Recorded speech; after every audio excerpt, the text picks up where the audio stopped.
in the last 2 or 3 years, I've started taking a more direct approach and actually using nature as a resource for sound.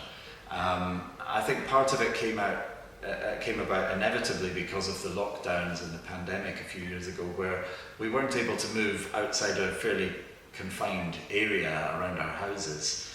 And thankfully I had a kind of recording device, so when I went out and was hearing things like birdsong, rain dripping from trees, streams, you know, really basic things that anybody can hear if they get into the right place, I was able to go out and capture them.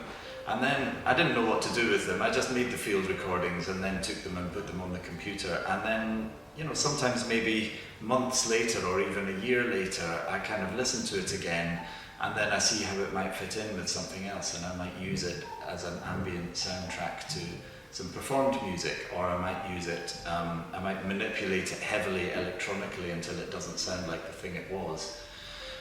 Now, the fact that the sounds come from nature in those instances is not necessarily so important to me, because regardless of where they came from, once they're in the computer, they're raw material, you know, and that it's just working with that raw material that I'm really fascinated by. So there's the kind of conceptual thing. I do love nature. I am fascinated by it. I'm always thinking about it. But then when I gather the material, I become a kind of technological nerd and actually just want to get in there and mess around with it. And I suppose conceptually I am blurring the boundaries between technology and nature in a way when I'm doing that, and I'm kind of aware of that, but I try and accept that as a given of the process rather than to make any kind of great claims about what that means.